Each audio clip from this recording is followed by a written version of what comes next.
That's Sam Fender and Getting Started here on BBC Radio Solent at 23 minutes to 12. Good morning. Welcome along if you're just joining me. Sam Fraser in the chair with you all the way through till 2 o'clock this Friday. I need a BFF, a best friend for Friday, and I think I've got one in my next guest. It's a comedian, Paul Cox, of this parish.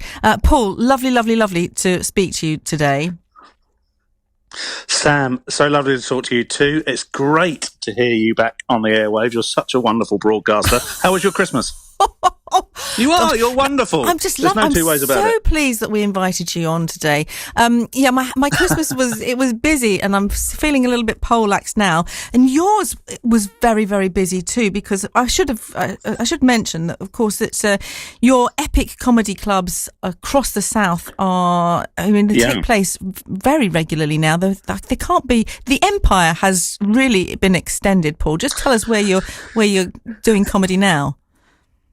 So we literally operate from Poole over to Horsham and everywhere in between, Salisbury, Winchester, Isle of Wight, New Forest, Chichester, Waterlooville, Petersfield, Liphook, all the way up to Aldermaston in Berkshire. So we've got about 22 venues now, and essentially our aim is to bring top-level comedy to places that just don't have access to it. So you might live somewhere and you've normally got to travel 30 minutes to an hour to go and see the top comedians in the UK. What Epic Comedy is trying to do is fill that gap, go into a local venue, make it about the local community, and share the laughter, because let's face it, we need that at the moment, don't we? We absolutely do. And I've got to just vouch for your nights. If you haven't been to an epic comedy night, you really should get along, because they are very warm and always very friendly. And it's just such an intimate experience.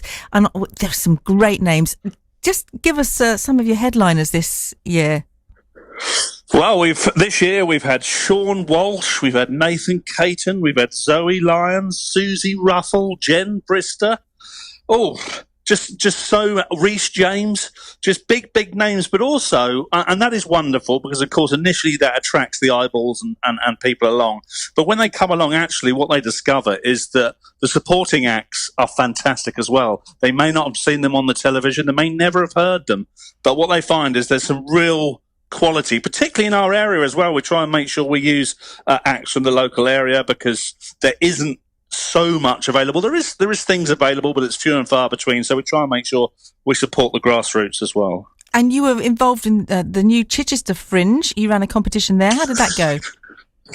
Yeah, that was fantastic. So I've now become sort of an honorary member of the committee for Chichester Fringe. I asked to be called the Lord of Comedy, but they declined that, and they said, you can just be called a comedy person, if you like. So I've got that title now in the committee. And we basically, they approached me a couple of years ago and said, we'd love you to put some comedy on for us. And I wanted to do it under the proviso that it was new acts, but not a new act competition where everybody's terrified and they think it's their big opportunity.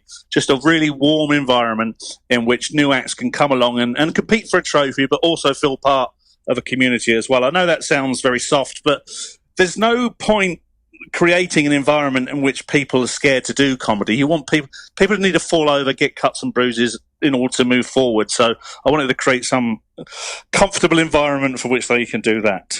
Well done to you, and we're also grateful for all of the opportunities that you, speaking as a comedian, that you have in the past booked. We are all very grateful for those opportunities and for the compassion with which you handle us.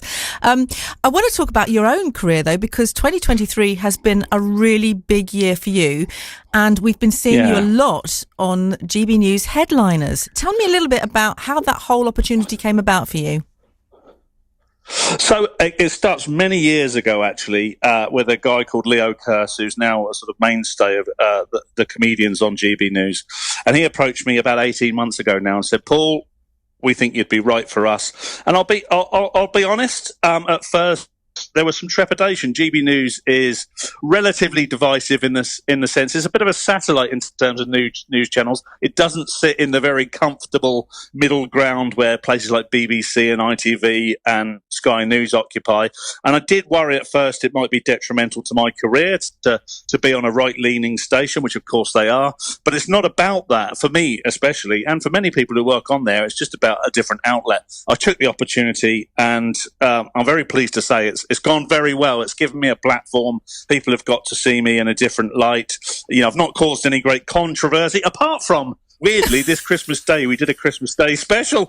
We pretended to have a fallout, and people thought it was real. I saw it trending on Twitter. Real.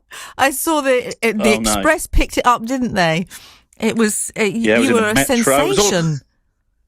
We were. Of course, there's nothing wrong with that. Some of it was quite negative, but of course, all publicity is good publicity. Sam, but the idea that a joke could be taken so seriously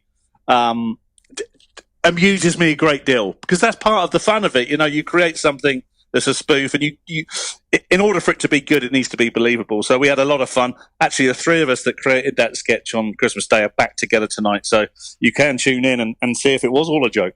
Well, I shall certainly be tuning in, because you'll be with Andrew Doyle this evening. And just this year on Headliners, because you've gone from doing just occasional spots to being there pretty regularly now. Yeah, I'm now on sort of 2 to 3 nights a week. Very fortunate. I've worked hard, but I'm very fortunate. There's a sort of supportive team there that have recognised something in me that maybe I didn't even recognise myself, and now I'm just enjoying the fruits of that labour. And long may it continue. As you well know, in the world of media, you never know how long things are going to last. So my philosophy is just to make the most of it whilst it does, and see what happens. And has it taken you to other places now, Paul? Are you getting different sort of opportunities, different venues booking you?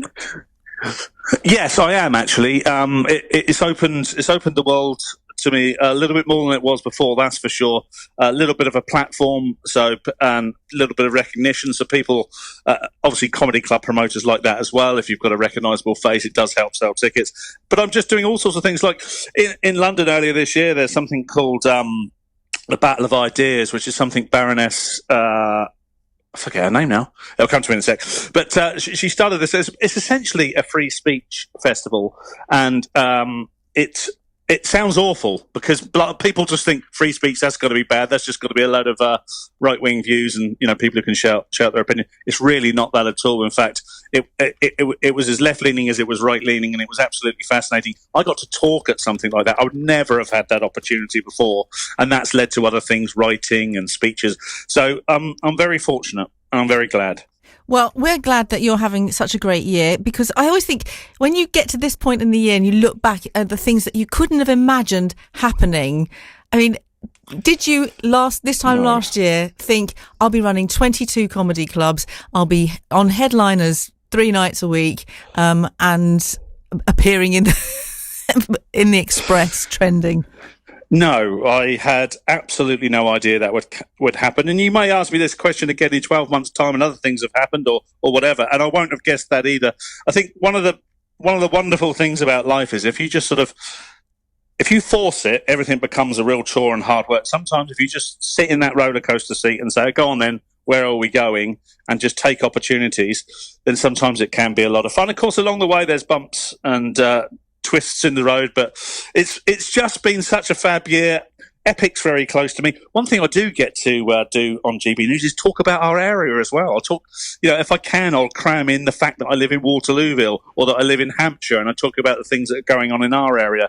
And that's been quite fun as well, because I don't know how well represented we are down here, but it doesn't always feel like we are, particularly in the sort of London-centric world. So I've enjoyed promoting our local area. We'll buy you some pom-poms. You can cheer with those next time. Paul, highlight for the year then? I would say the highlight for the year for me has been something, either the Chichester Fringe, or we did this huge fundraiser at Epic Comedy for a food bank in Waterlooville.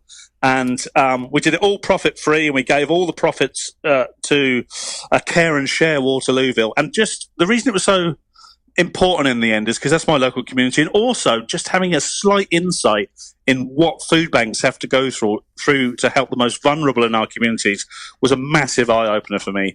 I didn't realise how fortunate I'd been, and long may those people, because they really devote their lives to it, long may those people continue. So I would say something like that was the highlight of my year. Bravo. And what about 2024? What have you got planned? Will you be doing Edinburgh or just too busy for that? I'm not going to do Edinburgh. I plan to keep growing Epic Comedy. Of course, something else that's happened to me is that comedy first started off as a hobby, then I was sort of semi-professional. Now I earn all my income from comedy and comedy-related stuff. So I'm just looking to grow the business. Any more opportunities that come along, I'm doing more and more with television. I'll see where that leads. I'm just along for the ride. I consider myself, and I keep saying this, so I consider myself very lucky. I've got an opportunity to do something I really enjoy and get paid for it, and hopefully spread the word of the South at the same time. Paul, you are not just lucky, you're enormously likeable. I am so privileged that you're in my orbit. And if people want to know more about Paul, paulcoxcomedy.co.uk is the place to go, and you can book tickets at Epic. Paul, the address, please. epiccomedy.co.uk. Brilliant. Well, I wish you a very, very happy new year, Paul. Sending you lots of love, and I hope to see lots more of you in 2024. Paul Cox, ladies and gentlemen.